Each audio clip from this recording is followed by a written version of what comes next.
O TDAH é um transtorno cujos sintomas são vistos como fraqueza para muitas pessoas. Estudos recentes, porém, mostram uma nova vertente. De acordo com a Universidade da Pensilvânia, um estudo que foi publicado recente mostrou que o TDAH pode ter sido uma vantagem evolutiva em algum dos casos, visto que os pacientes podem apresentar um dinamismo social, habilidades cognitivas excepcionais, e é por isso que no episódio de hoje a gente vai falar um pouquinho mais sobre a doença, formas de tratamento e como lidar e conviver com pessoas com TDAH.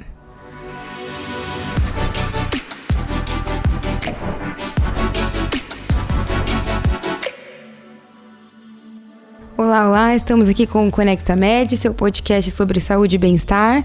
Eu sou Jéssica Calisto e hoje estamos aqui com o Dr. Augusto Canto. Ele é psiquiatra e terapeuta cognitivo-comportamental, há 13 anos já como preceptor em residência de psiquiatria, atua no Hospital Nossa Senhora da Luz e na Clínica Heidelberg.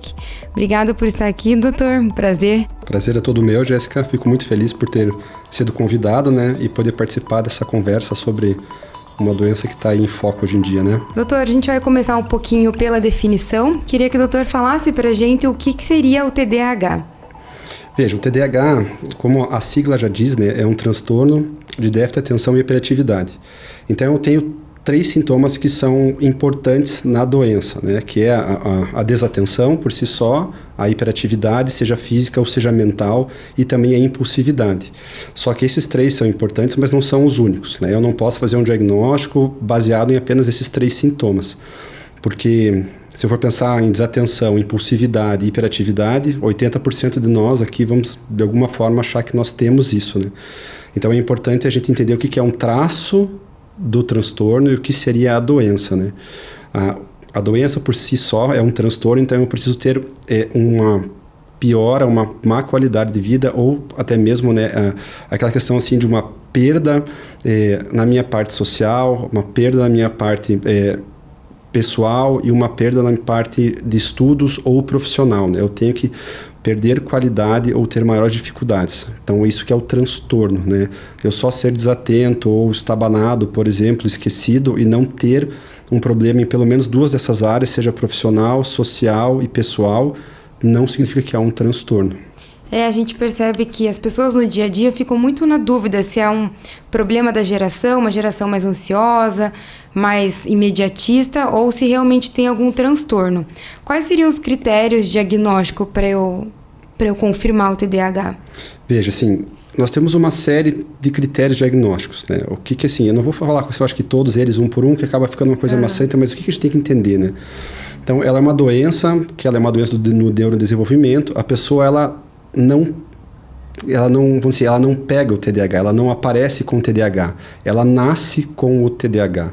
Então, assim, é uma doença que vai aparecer ao longo do neurodesenvolvimento dessa criança, geralmente, mas nem sempre, eu tenho alguns sintomas que podem aparecer já no começo daquela idade pré-escolar, entre 1 a 6 anos, uma criança mais hiperativa mesmo, geralmente mais hiperativa do que as outras, porque uma criança em idade pré-escolar, ela já é hiperativa normalmente, Então, se a pessoa tem filhos ou tem amigos próximos com crianças, geralmente é aquela criança que é mais hiperativa, ela vai mais além, ela busca mais desafios e às vezes você não consegue mesmo colocar ela para sentar numa alimentação, no almoço, na janta.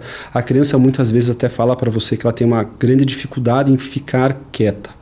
Então não é só aquela coisa da energia da infância. Mas a partir da idade escolar é onde eu começo a identificar mais os sintomas da doença.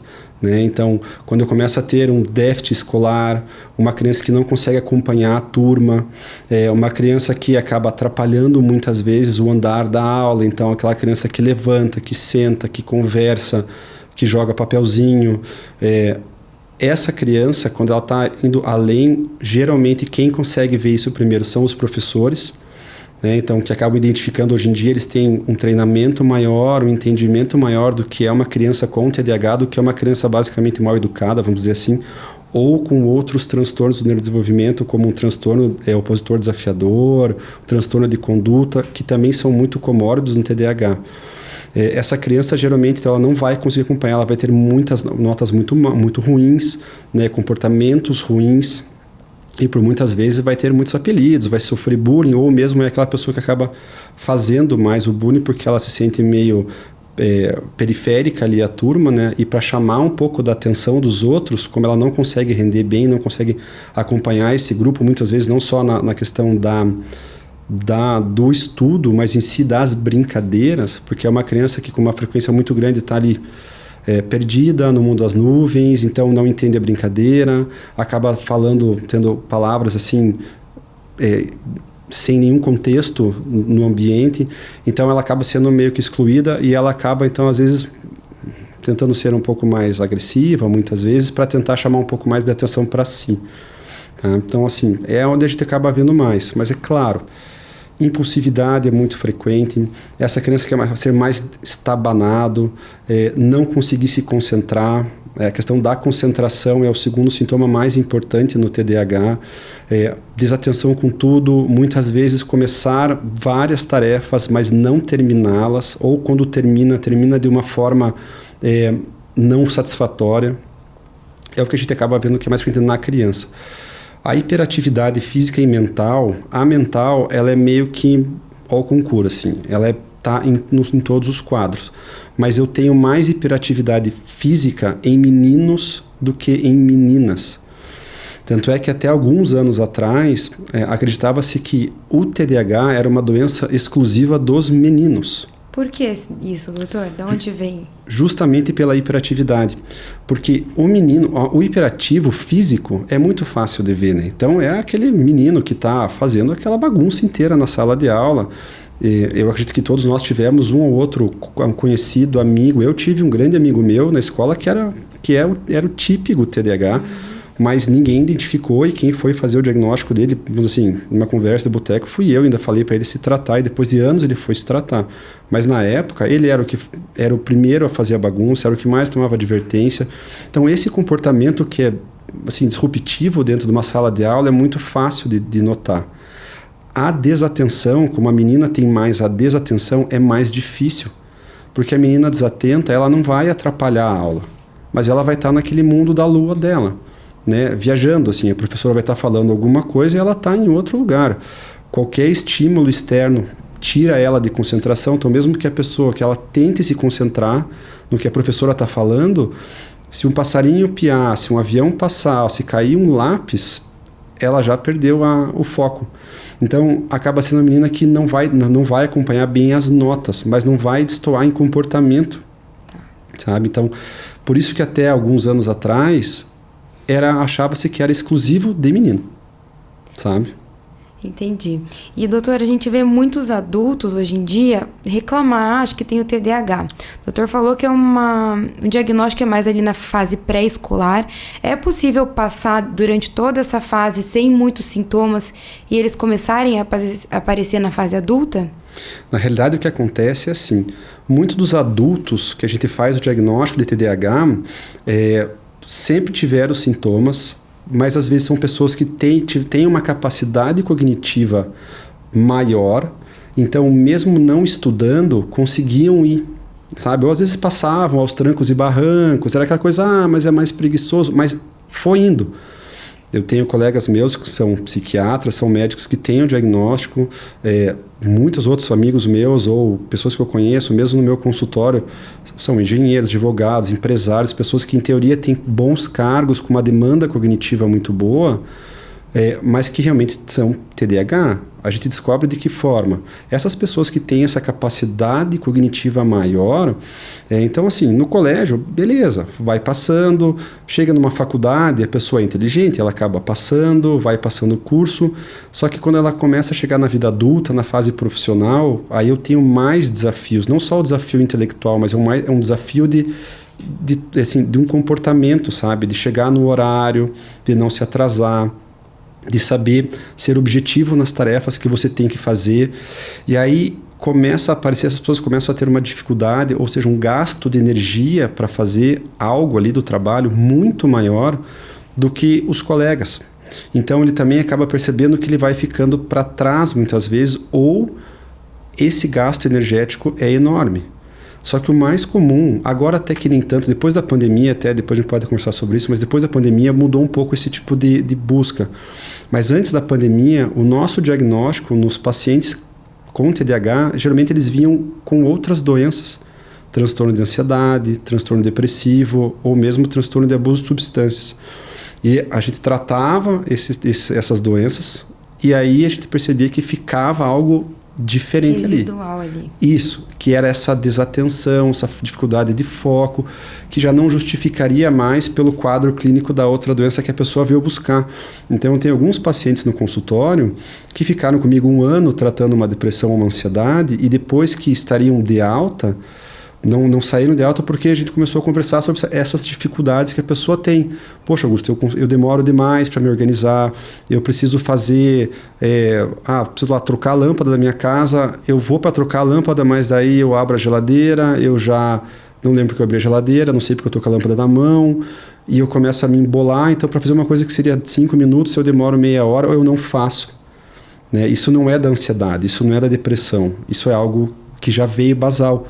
E aí a gente começa a investigar essa parte da infância e adolescência e aí a gente consegue fazer mais, assim, fechar um diagnóstico. Percebe que já era um pouco assim. Isso, porque não tem como eu não ter o sintoma e aí desenvolver o sintoma na fase adulta. Então, aquela coisa, a pessoa que chega no nosso consultório e fala, eu acho que eu tenho TDAH, e aí você faz uma entrevista com ela e percebe que eu não tive nenhum problema nessa fase pré-escolar ou escolar, isso não é um TDAH. Né? Isso é alguma outra coisa, ou é um traço, ou é uma outra doença, alguma coisa que está acontecendo ali. E existe algum prejuízo na memória nos pacientes com TDAH também? Veja, é que assim, para eu ter uma boa memória, eu tenho que ter uma boa atenção. Eu tenho que saber reter essa memória. Porque para eu ter a memória, eu primeiro tenho que ter atenção do que está acontecendo, pegar isso, vamos dizer, dormir bem geralmente, e daí eu vou fazer a minha memória. Então muita gente fala assim, o TDAH não tem memória, ou é esquecido. Não é que ele é esquecido. Ele tem a memória. Vamos dizer assim, principalmente a área de memória cerebral dele está muito bem intacta, assim, não tem problemas. Então até que nós fazemos alguns exames de ressonância funcional ou de SPECT, essa área de memória não é uma área tão envolvida na doença. Ela é uma doença mais da parte da frente do cérebro, que é justamente onde eu tenho a função executiva, que é justamente onde está a minha atenção. Então, se eu estou conversando aqui contigo e você me faz uma pergunta, mas eu estou aqui olhando para o lado, ou eu estou pensando no meu trabalho amanhã, eu não vou saber responder a tua pergunta, eu vou responder pela metade, ou não vou lembrar o que você me perguntou daqui a pouco. Então tua memória está ruim. Não é uma memória. Eu nem cheguei a guardar a informação, porque a minha desatenção foi tão grande que eu não guardei. Existe essa transmissão de pais para filhos? Se o pai tem TDAH, a mãe tem também, o filho necessariamente vai ter? Tem chances aumentadas? Veja, assim, quando se estuda o TDAH, a gente sempre tenta buscar, assim, da onde que vem, né? Toda doença, qual que é a causa disso, né? O TDAH é uma das doenças mais herdadas da psiquiatria e da neurologia. Então, basicamente, ela é uma doença genética. Tá? Então, é extremamente comum, se não quase em todos os casos, quando chega alguém mais novo no consultório e você começa a conversar, você descobre que a mãe fala, mas eu era assim na infância igual a ele. O pai, puxa, mas ele é igualzinho o pai quando era mais novo. O pai até hoje ele é esquecido, o pai é destrambelhado, o pai chega atrasado. Então, ela é uma das doenças mais herdadas que tem na psiquiatria. Tentam se estudar se outros fatores também contribuem ou são causadores do TDAH. Por exemplo, o meio, assim. O meio que a criança ela vive. Então, se essa criança, a gente sabe, se sofre algum tipo de abuso, algum tipo de estresse precoce, é um fator de risco para o desenvolvimento de um TDAH, mas não é o mais importante, sabe? Existem estudos mostrando que criança com baixo peso ao nascer, menos de 1.500 gramas, pode ter uma criança também que tem uma propensão maior em TDAH, mas assim, vamos dizer assim, o fator mais importante para a doença é a herdabilidade. Isso é indiscutível. O doutor acredita que a exposição a telas, a televisão, principalmente pós-pandemia, agravou a situação ali do TDAH? Eu acho que assim, não que agravasse o TDAH, mas sim surgiu algo novo. Tá? essa exposição excessiva de tela que tem acontecido faz com que a criança fique naquele mundinho, né? Então, criança, o que a criança tem que estar fazendo? Ela tem que estar brincando. A criança não tem que estar na frente de uma tela vendo desenho. Principalmente após os 2 anos. Antes dos 2 anos, desculpe, né? Após os 2 anos, ela até pode ver alguma tela, mas não da forma como tem acontecido hoje em dia.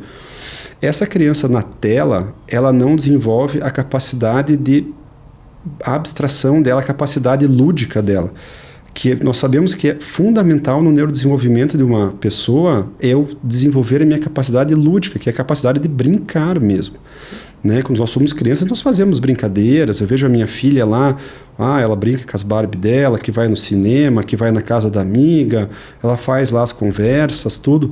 Isso é uma capacidade da criança ficar mais lúdica. Então, eu tenho um desenvolvimento melhor da parte da frente do meu cérebro quando eu brinco.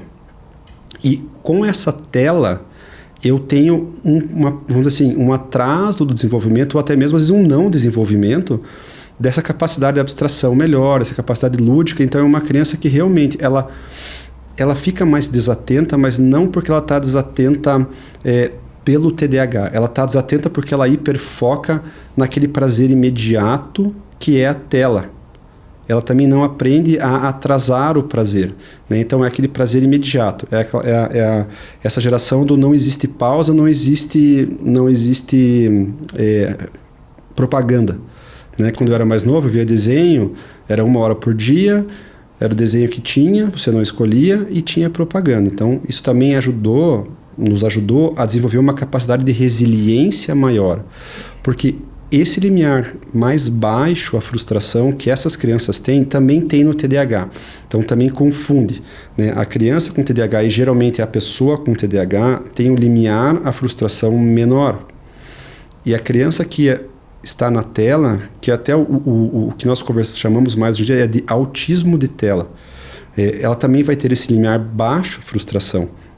Então ela fica ali hiperfocada naquilo. Então você vai conversar com a criança, ela não vai prestar atenção, ela vai estar esquecida e assim, meio que o único prazer dela é aquela tela. Não tem nem paciência para esperar aquelas vídeos de propaganda do YouTube de 4, 5 segundos, né? Exatamente. Isso é muito comum da gente ver. O TDAH tem isso? Tem. Porque o TDAH, ele não sabe esperar. Geralmente, ele atrapalha a conversa do outro, ele acaba sendo meio que o centro da conversa, porque só ele fala, ele não consegue, é muito difícil, ele não consegue ficar numa fila muitas vezes. Então, quando a gente pega essa questão do intervalo, mas será que ela é TDAH porque não tem paciência? Não, veja, a minha filha está com 5 anos, ela assiste lá o desenho dela, tem o horário dela para ver, mas se por um caso ela está vendo fora daqueles streaming e tem a propaganda, ela fica nervosa. Uhum. A gente tenta trabalhar isso nela. Não necessariamente tem. Não necessariamente tem um TDAH, não, mas ela já dá uma. A gente percebe que assim, aquela paciência que a gente deveria ter, a pessoa já não tem. E se eu deixo a criança com a tela o tempo inteiro, piorou, porque ela não vai saber se frustrar. E como que fica o papel dos pais ou cuidadores, quem convive com crianças com TDAH? Como que eles podem agir para ajudar, trabalhar com isso no dia a dia? Veja, assim, primeiro é muito importante, claro, você fazer um acompanhamento com um profissional, né, um psiquiatra e também muito com um psicólogo. Porque o psiquiatra, claro, ele vai ajudar a fazer o diagnóstico, ver a necessidade de qual tratamento seguir, mas a criança que tem um TDAH, ela precisa desse apoio psicológico e também da escola, numa psicopedagoga. Então, os pais de uma criança com TDAH têm que mobilizar essa rede, sabe? Eles têm que mobilizar, então eles têm que participar das consultas, tanto com o psiquiatra quanto com o psicólogo, tem que ter conversa com a escola, ver se essa psicopedagoga está acompanhando junto essa criança. E, claro, se tiver que tratar com medicação, trata. Se tiver que fazer psicoterapia, fazer psicoterapia. Isso é o mais importante. Eu acho que o foco é no tratamento. Porque o comportamento da criança vai melhorar conforme você trata. Assim, é uma das doenças que tem a melhor resposta a tratamento. Então, se você consegue ter pais que têm a consciência que seu filho tem um transtorno, que é uma doença que ele herdou, né? E é uma doença que ele vai ter que tratar por muito tempo, mas assim, que você fazendo isso, a pessoa tem um desenvolvimento super normal, vamos colocar assim, acompanhando todo mundo, e lá na vida adulta não vai ter muitos problemas que muito TDAH, que é diagnosticado como adulto, acaba tendo, você está fazendo a melhor, vamos dizer assim, o melhor apoio que você pode para o teu filho é esse. Então é foco no tratamento. Tá. A longo prazo, além da questão do médico, do terapeuta e da medicação, existe alguma outra coisa que pode ajudar, alguma outra atividade?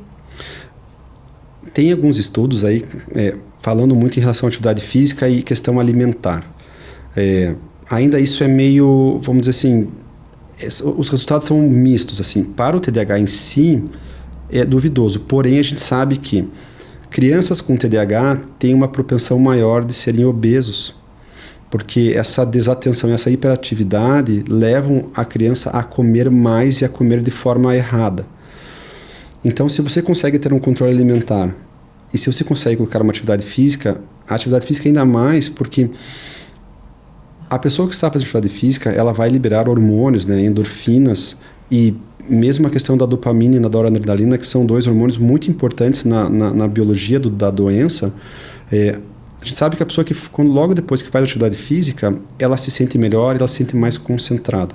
Tem estudos em crianças que, se você colocar a aula de educação física no primeiro horário do dia, essas crianças têm uma capacidade melhor de reter informação. Tá? E a atividade física a longo prazo, vamos dizer assim, joga para cima esses níveis desses hormônios que acabam contribuindo mais para a doença, assim, não só o TDAH, mas para qualquer doença física e mental também. Então, se você consegue colocar essa criança em atividade física, vai ajudar por essas questões que eu falei, e também por você dar para a criança também uma rotina. Porque o TDAH, ele acaba não tendo rotina pela dificuldade que ele tem. Então, se você coloca ele numa atividade física legal, que ele goste, mesmo atividades intelectuais, isso vai ajudar na rotina e isso a longo prazo vai ter benefício. A nível de tratamento e melhora dos sintomas, é mais difícil para um adulto recuperar o comportamento, já que foi feito um diagnóstico um pouco mais tardio? É que o problema no adulto é o seguinte: quando a gente usa, vamos supor assim, se eu tenho um TDAH puro, ele chega no consultório, adulto, sem nenhuma outra comorbidade, o tratamento medicamentoso é tão eficaz quanto na criança. O problema é que o adulto ele já traz uma bagagem de conviver com a doença por tantos anos que muitas vezes, como eu falei, ele chega no consultório não por um TDAH, ele chega no consultório por uma outra doença que apareceu porque ele sofreu bullying na escola, ele tinha a sensação de ser um fracassado, ou de ser burro, de não dar conta, de não ser organizado, e ele se sente assim e ele escutou isso de muita gente.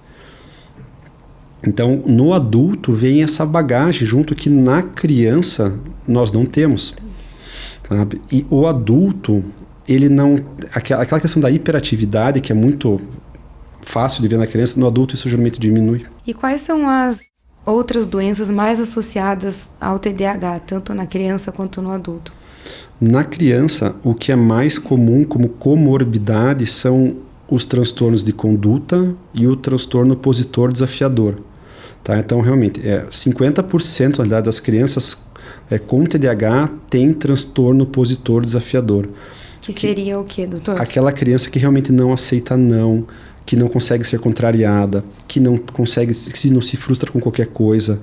Então, é o opositor, você fala para ele, olha, arrume teu quarto, ele vai lá e desarruma o quarto, sabe? Porque assim, que a gente fala assim, poxa, parece o psicopatinha, sabe?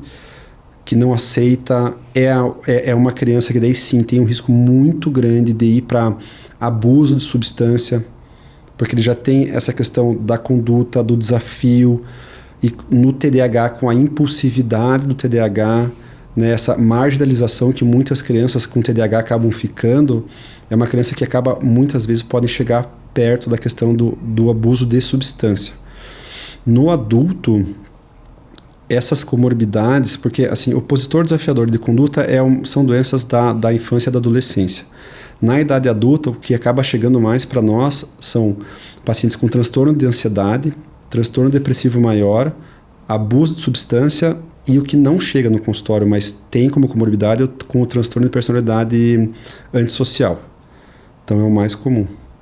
E existem diferentes tipos de TDAH, do tipo leve, moderado, mais grave, e o quão influencia o tratamento medicamentoso? Eu já entro com medicação no caso mais leve ou eu deixo ele para um caso mais avançado?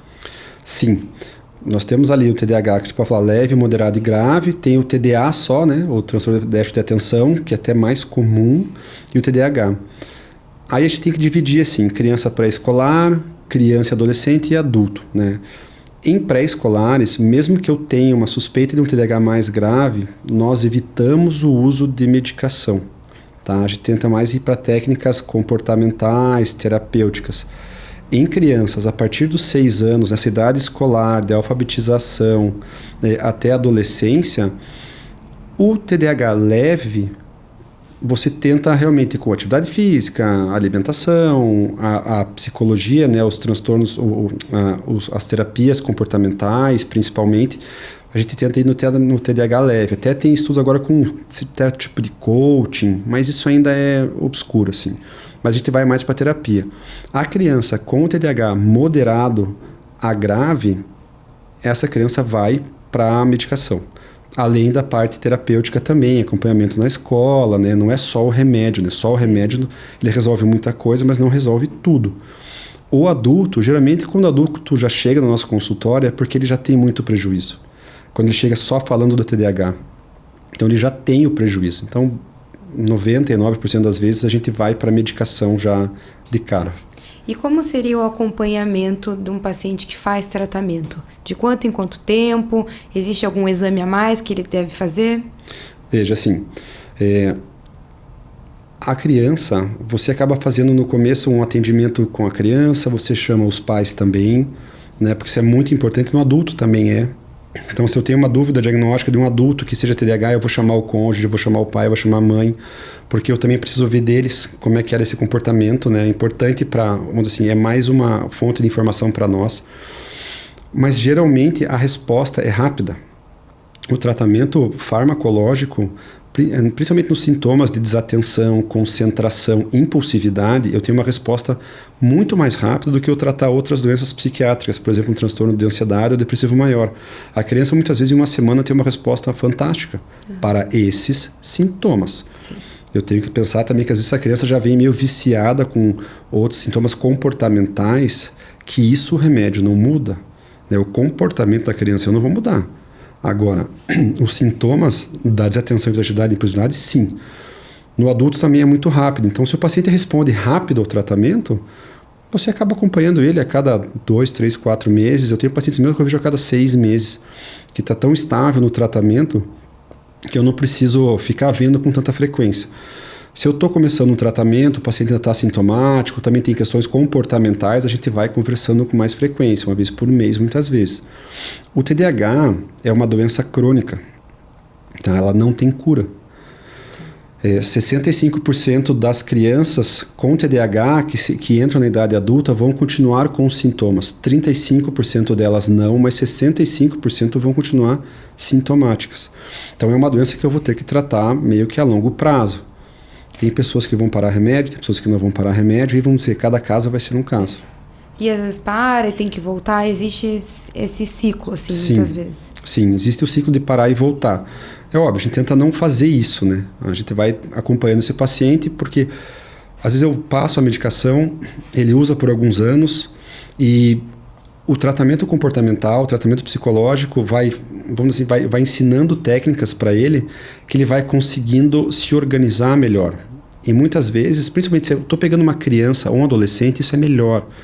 Porque eu já estou tratando a doença nessa época do neurodesenvolvimento, eu já estou também então, melhorando essa fase final de desenvolvimento cerebral dessa criança e adolescente. Então, na fase adulta, eu vou ter muito menos sintomas, ou até mesmo não precisar da medicação. Com o adulto, isso já é um pouquinho mais difícil, sabe? Doutor, teve algum caso pessoal que teve essa dificuldade de diagnóstico e no fim acabou indo para o TDAH mesmo? Alguma coisa que marcou a carreira? Veja, sim, eu tenho alguns casos, mas tem um caso em especial que é Ele é um homem, hoje está com seus 44 anos, eu acho. Ele chegou no meu consultório meio a rebeldia, porque foi a irmã dele que mandou, que a irmã dele era minha paciente, e ele acabou indo para lá. Uma pessoa muito inteligente. Ele está desenvolvendo algo muito interessante na área médica, um Pequeno Príncipe, então é algo, vamos dizer assim, é um cara brilhante, assim. Ele que fez todo um projeto, ele que está por trás daquilo, só que ele veio, a princípio, para um burnout, né? Então, um cara que estava ansioso, estava com o primeiro filho, então estava dormindo mal, estava irritado, estava mais impulsivo, chorando com mais facilidade. Então, a gente ficou nessa questão de um burnout, de um transtorno misto, ansioso-depressivo, e fomos tratando ele ao longo do ano, melhorando o sono, melhorando esses sintomas ansiosos, irritados, também passando muito a questão exercícios comportamentais para ele se sentir melhor. E ao longo de um ano e meio, ele remitiu os sintomas, mas ele sempre continuou com uma queixa de que ele era desatento, que ele sentia que ele procrastinava, que ele tinha uma dificuldade no trabalho. Então, assim, ele se estressava, ele trabalhava demais, ele trabalhava das 7 da manhã às 10 da noite, porque ele tinha uma demanda muito grande de trabalho e também uma dificuldade de organização, e ele não tinha mais os sintomas de ansiedade da vida dele, sabe? Aí começamos a conversar sobre TDAH, e ele no começo falou, mas não, isso é uma coisa de criança, né? Eu não tenho isso. Ele sempre foi primeiro lugar no colégio, ele sempre foi primeiro lugar na faculdade, então como é que eu vou pensar em TDAH numa pessoa desse jeito, né? Mas nós fizemos a testagem toda e realmente ele fechou o quadro com TDAH. E começamos o tratamento, e o que foi legal que ele falou assim, na primeira semana, a gente começou assim, numa quinta-feira, na sexta-feira da outra semana ele mandou uma mensagem assim, Augusto, eu fiz em uma semana o que eu não fiz, eu não faria em 30 dias do meu trabalho, e eu não estou exagerando. E aí começamos a acompanhar ele falou, ele começou a diminuir a intensidade de trabalho. Então, hoje ele é um cara que trabalha das 8 da manhã às 5 da tarde. Trabalha normal. menos e rende mais. Trabalha menos e rende mais.